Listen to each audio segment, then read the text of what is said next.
கர்த்தரை தெய்வமாக கொண்ட அத்தனை பேரும் இயேசு கிறிஸ்துவுடைய வார்த்தையின்படி தேவர்களாக இருக்கிறோம். யோவான் 10வது அதிகாரம் 34வது வசனத்துல 35வது வசனத்துல நீங்க தியானிங்க. அருமையான தேவனுடைய பிள்ளைகளே, நீங்கள் தேவனுடைய பிள்ளைகள் என்கிற ஸ்தானத்தை தாண்டி தேவர்களாக இருக்கிறீர்கள் என்று சொன்னவர் யார் என்று சொல்லி பார்க்கணும். சரிங்களா? So what? நீங்கள் தேவர்களாக இருக்கிறதுனால உங்களுக்கு தேவன் அருளியுள்ள அந்த ஆளுகையை நீங்கள் எக்ஸிக்யூட் பண்ண போறீங்க. ஹல்லேலூயா. இன்றைக்கு 85வது செய்தி, ஆளுகையின் ஆளுமை. பிலிப்பு மூலமாக அல்லது பிலிப்பு தேவன் அவனுக்கு கொடுத்த ஆளுகையை எப்படி செயல்படுத்துகிறான் என்று சொல்லி பார்த்து நாமும் அதை பின்பற்றுவோமா? அருமையானவர்களே, in his life dominion was unleashed. தேவன் தனக்கு கொடுத்திருந்த அந்த இயற்கைக்கு அப்பாற்பட்ட வல்லமையை பயன்படுத்தி ஆளுகை செய்தான். ஒரு பட்டணமே கலிகூர்ந்தது என்று எழுதியிருக்கிறது. அதிலிருந்து தேவன் சில பாடங்களை நமக்கு கற்றுத்தரப் போகிறார். பாருங்கள், முதலாவது, ஏதேனில் இழந்த அந்த ஆளுகையை நீயும் நானும் பெற்று இருக்கிறோம்ப்பா. அப்படி என்றால் என்ன பொருள்? அங்கே ஆதியாகமம் 1வது அதிகாரம் 26, 28 சொல்றார்ல, ஆண்டு கொள்ளுங்கள், ஆளுகை செய்யுங்கள், அதாவது பூமியை ஒழுங்குபடுத்துங்கள், பூமியை செவ்வை பண்ணுங்கள், பூமியை ஆசீர்வதியுங்கள். ஹல்லேலூயா. இந்த பிலிப்பு 12 அப்போஸ்தலர்களில் ஒருவன் இல்லைங்க. உன்னை போல ஒரு சாதாரண விசுவாசி. நீ அப்படிதான் நினைக்கிறான். ஐயா, நீங்கள்லாம் பெரிய ஆட்கள் இல்லை. அருமையானவர்களே, உங்களை போல சாதாரண விசுவாசியைத்தான் தேவன் பயன்படுத்தி பிலிப்பை அந்த பட்டணத்திற்கு சந்தோஷமாக பயன்படுத்துறது போல உன்னையும் பயன்படுத்த போகிறார். ஏற்றுக்கொள்ளுகிறவர்கள் பெற்றுக்கொள்ளுவீர்கள். பார்ப்போம். முதலாவது, பவுலுடைய வார்த்தை ஒன்றை நான் வாசிக்க விரும்புகிறேன். இதை கேட்டுக்கொண்டிருக்கிற மகனே, மகளே, உன்னை குறித்து பவுலுடைய வார்த்தை ரோமர் 5:17. The book of Romans chapter 5 verse 17 is very very important. அந்த ஆளுகை குறித்த நீங்கள் அறிவை பெற்றுக்கொள்ளுவீர்கள். அல்லாமலும் ஒருவனுடைய மீறுதலினாலே அந்த ஒருவன் மூலமாய் மரணம் ஆண்டு கொண்டிருக்க, விழுந்து போன நம்முடைய முதல் பெற்றோராகிய ஆதாம் ஏவாள் மூலமாக உலகத்துக்கு தோல்வி வந்தது. மரணம் என்றால் தோல்வி, அல்லது தேவனோடு உள்ள உறவுல ஒரு மரணம் வந்தது. அதை இயேசு கிறிஸ்துவானவர் ரெஸ்டோர் பண்ணிவிட்டார். அருமையானவர்களே, அல்லாமலும் ஒருவனுடைய மீறுதலினாலே அந்த ஒருவன் மூலமாய் மரணம் ஆண்டு கொண்டிருக்க, கிருபையின் பரிபூரணத்தையும் நீதியாகிய ஈவின் பரிபூரணத்தையும் பெறுகிறவர்கள் இயேசு கிறிஸ்து என்னும் ஒருவராலே ஜீவனை அடைந்து ஆளுவார்கள் என்பது அதிக நிச்சயமாமே. ஹல்லேலூயா. Oh, thank you Lord for your goodness. What a loving daddy. நீங்கள் சத்தியத்தை சரியாக அறிந்து கொண்டே வருவீர்கள் என்றால் இழந்து போன அந்த ஜீவன் உங்களுக்குள்ளே வந்து விட்டது என்கிற நாலேஜ் வந்துடும். நம்ப முடியாத சூழ்நிலையிலும் நம்ப முடியாத தேவனுடைய வார்த்தையை நம்புவீர்கள். ஹல்லேலூயா, ஹல்லேலூயா, ஹல்லேலூயா. ஆமென். இதை எழுதின பவுல் இந்த வெளிச்சம் வருவதற்கு முன்பதாக சபையை துன்பப்படுத்தினான். உங்கள் எல்லாருக்கும் தெரியும் பாருங்க.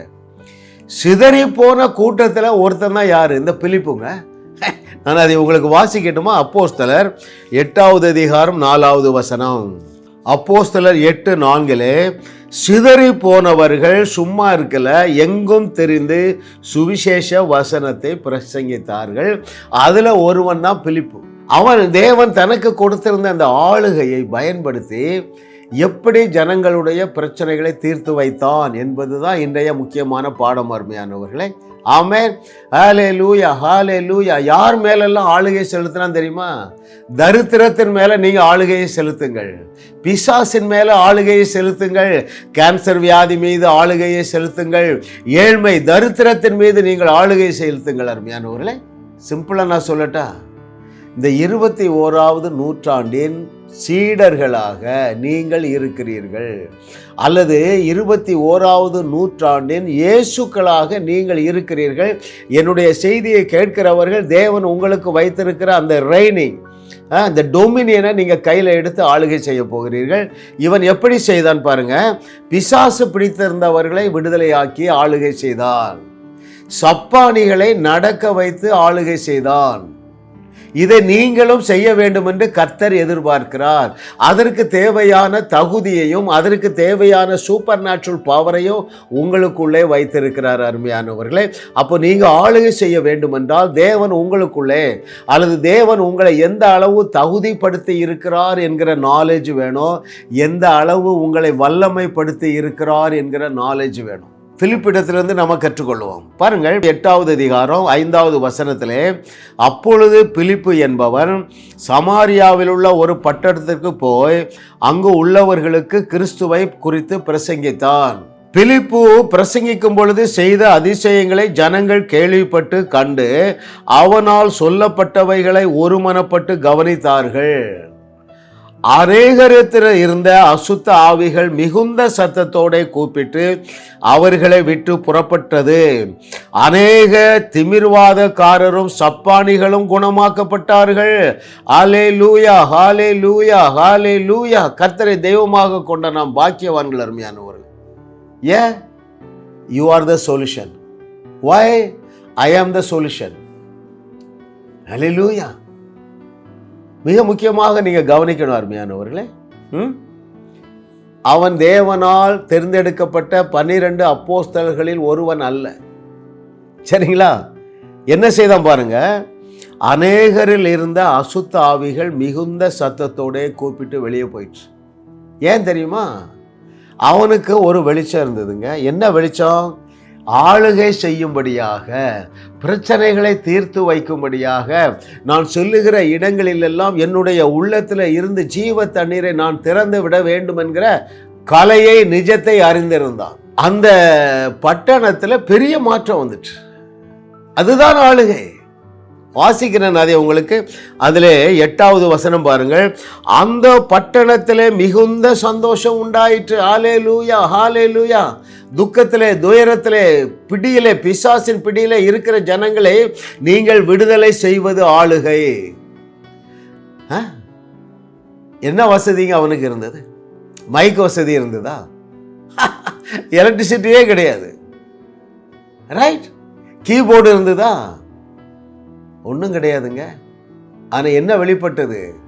சூப்பர் நேச்சுரல் பவர் வெளிப்பட்டது. Amen. Hallelujah, hallelujah. Oh, thank you Lord for your goodness. Amen. பாருங்கள், உங்களுக்கு எல்லாருக்கும் தெரியும், பேதுரு மூலமாக 3000 பேர் 5000 பேர் ஞானஸ்நானம் எடுத்தாங்க. ஏன் தெரியுமா? இந்த பிலிப்புவும் அதுக்கு சீடு போட்டிருந்தான். பிலிப்பு என்ன செஞ்சிருந்தான்? அவனும் ஏராளமான ஆத்துமாக்களை ஆதாயப்படுத்தி வைத்திருந்தான். எதனால? பலத்த அற்புதங்களையும் அடையாளங்களையும் செய்து இயேசு கிறிஸ்துவை போல ஆளுகை செய்து ஏராளமான ஆத்துமாக்களை ரெடி பண்ணி வச்சிருந்தாங்க. ஒரு மந்திரவாதி எப்படி மதம் மாறினார் என்று சொல்லி பார்ப்போம். பாருங்கள், அங்கே அப்போஸ்தலர் 8:9 வாசிக்கட்டுமா?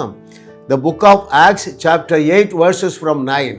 சீமோன் என்று பெயர் கொண்ட ஒரு மனுஷன் அந்த பட்டணத்திலே மாய வித்தைக்காரனாயிருந்து தன்னை ஒரு பெரியவன் என்று சொல்லி சமாரியா நாட்டு ஜனங்களை பிரமிக்க பண்ணி கொண்டிருந்தான். தேவனுடைய பிரதான சக்தி இவன்தான் என்று எண்ணி சிறியோர் பெரியோர் யாவரும் அவனுக்கு செவி கொடுத்து வந்தார்கள். அவன் அநேக காலமாய் தன்னுடைய மாய வித்தைகளினாலே அவர்களை பிரமிக்க பண்ணினதினால் அவனை மதித்து வந்தார்கள். 12வது வசனம். தேவனுடைய ராஜ்யத்துக்கும் இயேசு கிறிஸ்துவுடைய நாமத்துக்கும் ஏற்றவைகளை குறித்து பிலிப்பு பிரசங்கித்ததை அவர்கள் விசுவாசித்த போது புருஷரும் ஸ்திரீகளும் ஞானஸ்நானம் பெற்றார்கள். அப்பொழுது சீமோனும் விசுவாசித்து ஞானஸ்நானம் பெற்று பிலிப்பை பற்றி கொண்டு அவனால் நடந்த அடையாளங்களையும் பெரிய அற்புதங்களையும் கண்டு பிரமித்தான். இவரே யாரு? பிரமிக்கத்தக்க அற்புதங்களை செய்கிறவர். இதைவிட பெரிய ஆளுகை செய்த பிலிப்புடைய அற்புதங்களையும் அடையாளங்களையும் பிரசங்கத்தையும் கேட்டு இவனே ஞானஸ்நானம் எடுத்துட்டாங்க. அப்படிப்பட்ட ஆளுகை உடையவர்களாகத்தான் என்னுடைய செய்தியை நீங்கள் கேட்டுக்கொண்டு இருக்கிறீர்கள். நீங்கள் பிரச்சனையே பார்க்கிறீங்க. அருமையானவர்களே, கண்களை திருப்புங்கள். நீங்கள் கவலைப்படுகிறதுனால உங்கள் பிரச்சனை பெருசாயிருங்க. எனக்கு 10 லட்சம் ரூபா கடன் இருந்ததுங்க. சரிங்களா? நான் அழுது ஜெபித்தேன். ரொம்ப கவலைப்பட்டேன், பாரப்பட்டேன். 2 ஆண்டுகளில் 10 லட்சம் ரூபா கடன் 2.5 கோடி ரூபா கடன் ஆயிற்று. வந்தார் பாருங்க எங்க வாழ்க்கையில ஒருத்தர். யாரு? ஆண்ட்ரூ உமக்கு.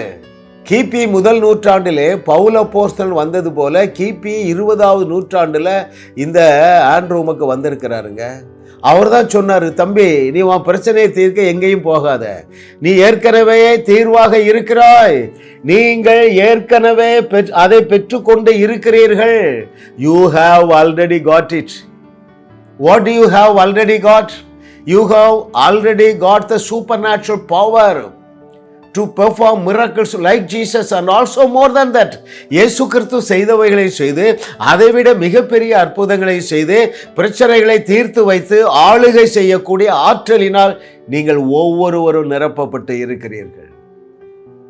சொன்னது யாரு?